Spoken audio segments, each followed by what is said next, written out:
RCT126 coming at you here with another video review on another figure on my Back to the Future collection I now have.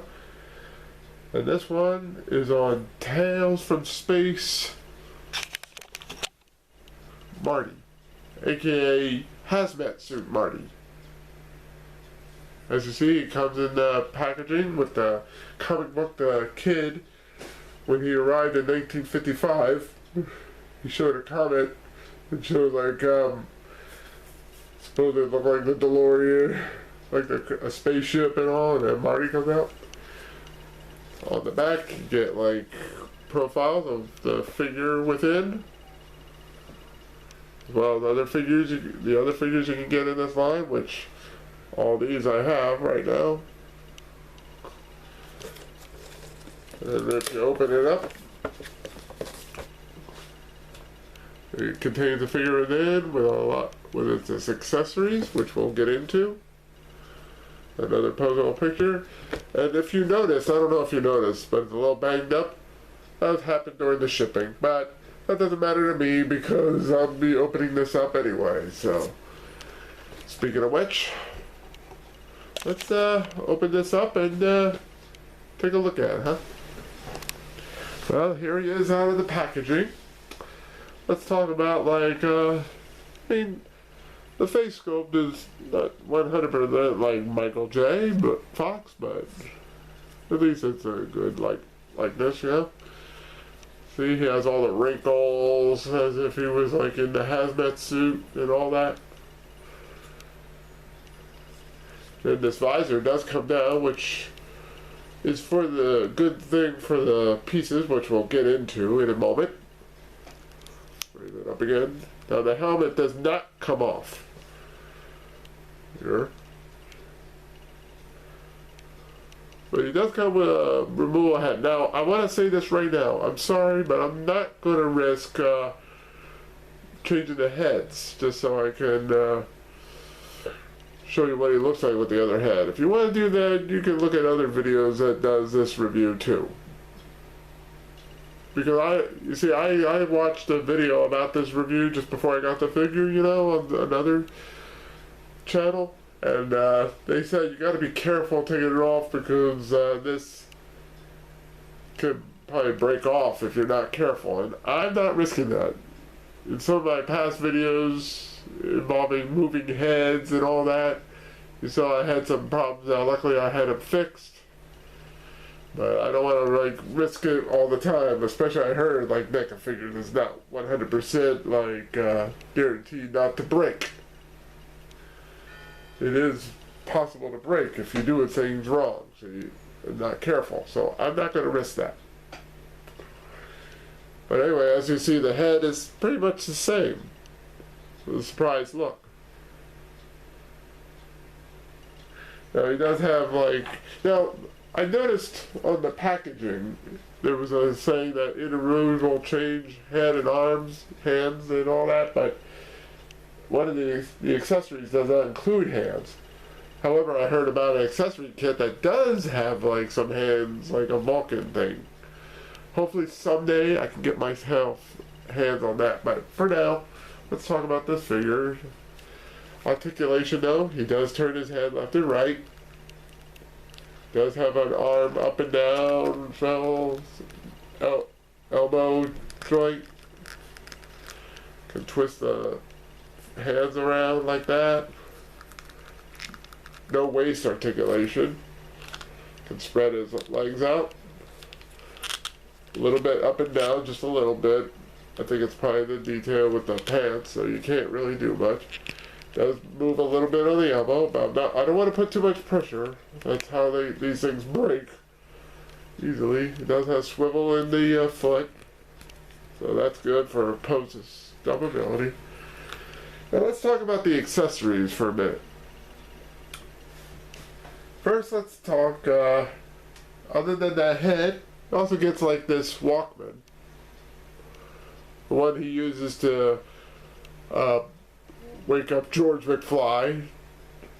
Now, they never made a George McFly figure, so you can't do anything. Anyway, that's like a It's a plastic on the headphones. So if they do ever want it to make it, but I don't think they will, you can probably put it on his head, but I don't know how that's it. But he does have a gripping hand for it, which should slide in.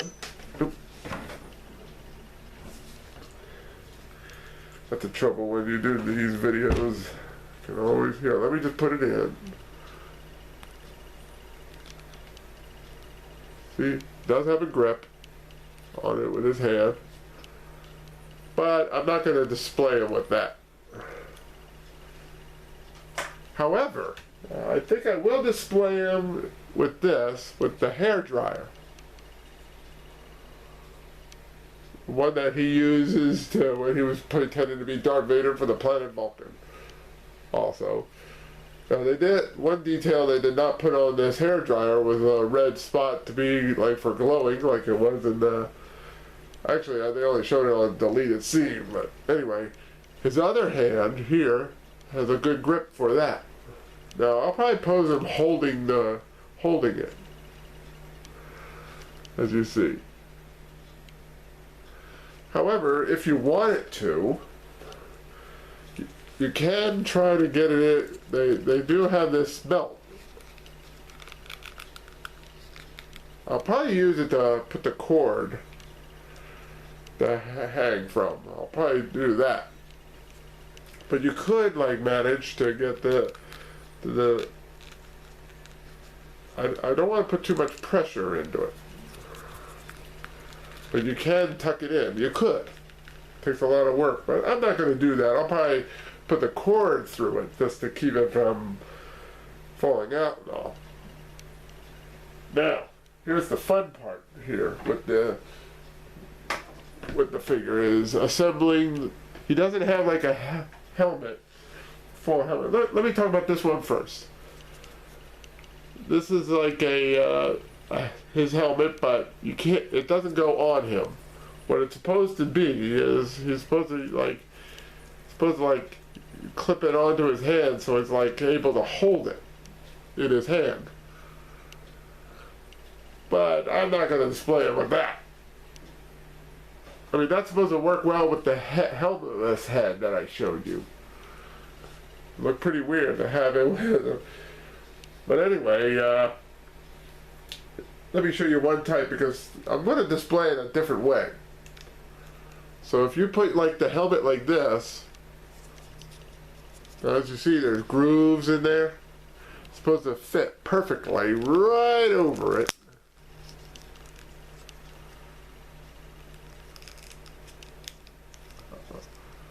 I may have, oh, okay, it's fixable. I was worried there.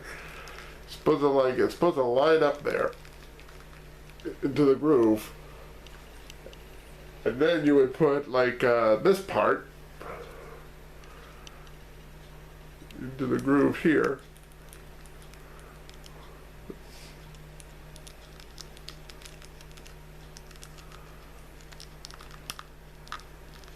So that looks like it's up. So if you want to display them with partly with an open hood, you could do that. However, I'm not going to use that for my display part. I decided I'm going to do it this way. Now you put the visor down. Now as you can see him clear through.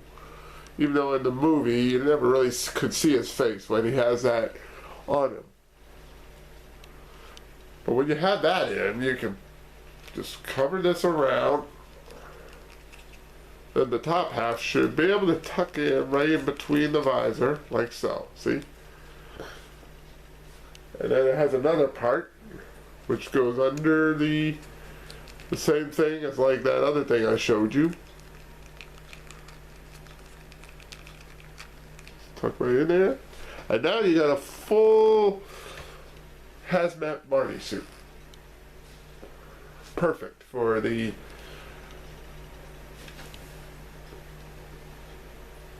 Now, I mean, isn't that neat? Now I got a helmet. Now, let me do size comparisons. Here he is with the Marty, 85 Marty. When I took the guitar off just for the review so I could be easier to see his size comparison. As you see, it about the same height, even with the hazmat suit on.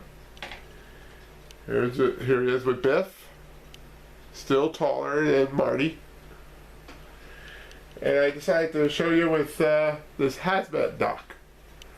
Now sadly, like I probably showed in the review, he doesn't have a helmet. However, the accessory suit does, where you can just put the helmet over him. So I hope someday to get my hands on that.